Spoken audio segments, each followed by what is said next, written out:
Mga guys, mga kabady, pag-usapan natin ngayon kung ano ang ibig sabihin, bakit laging sinasabi sa atin ng ating mga opisyal, mga nauna pang mga security guard, kung bakit nila sinasabi na palaging maximum tolerance.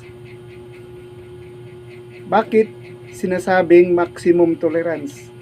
Dahil napakarami na po sa atin mga security guard ang nakakapatay at naalarma na po sila dahil yung iba nakikipagsuntukan, yung iba nakikipagmurahan. Ano po ba talaga ang maximum tolerance kung tawagin? Ito po yung pagpipigil natin sa ating sarili bilang security guard.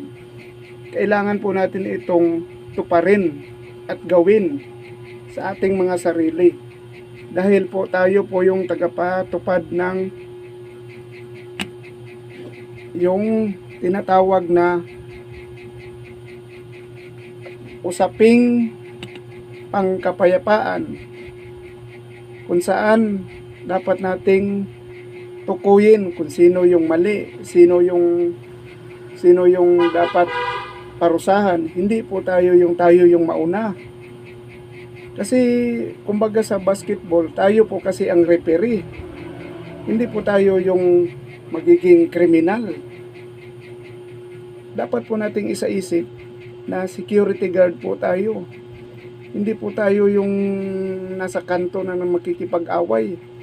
Hindi po tayo yung tambay na basagulero. Kaya nga po tayo naging security guard. Dahil tayo po yung, kung sakaling may kaguluhan, tayo po yung taga-awat. Hindi po tayo yung magiging pasimuno. Nandito po kasi yung ating gagampanan lahat. Kaya po maximum tolerance. May kaunting mga painit na kwento, dapat hindi na po yan pinapatulan. At huwag na pong palakihin upang hindi po lumaglagablab yung apoy. Hanggat maaari po, kung meron mang pangyayari na mga ganyan, iwasan na lang po. At huwag na lang po nating ituloy yung usapan. Humanap po tayo ng paraan na hindi tayo makakasagot sa kanila ng balagbag, lalong-lalo na po sa ating mga amo, kung tawagin kliyente. Dahil ito po yung nagpapasahod sa atin.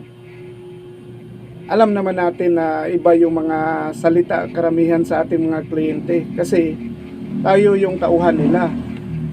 At syempre, igagaling natin lagi sila.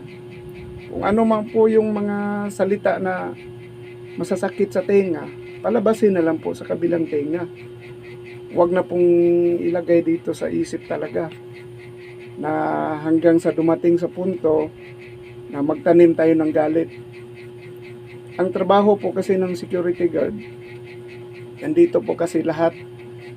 Yung pagalitan ka, hindi naman maiwasan po. Tanggapin na po natin yan. Kasi hindi po talaga maiwasan yung masabihan ka ng masakit ng amo mo, yung mga salita, kasi hindi naman po lahat nasa maganda yung mood nila. Lalong-lalo na po pag kliyente po natin, isang matanda na. Hindi po maiwasan na nagmumura talaga yan. Dapat nating isipin na siya yung nagpapasahod sa atin. Lalong-lalo na ito yung bumubuhay sa ating pamilya. Kaya tinatawag na maximum tolerance po. Dahil po, yung pinaka-maximum natin na pagkontrol sa sarili. Na isipin na lang natin na magulang natin sila. At lalong-lalo naman po sa tagalabas, lagi naghahamon sa mga security guard kasi siyempre ang pinaka-policy natin, no ID, no entry. Hindi naman maiwasan natin. Dahan-dahanin lang po natin sa pagsalita. Huwag na po tayong masyadong mataas kasi pare-pareho lang po tayong nagtatrabaho.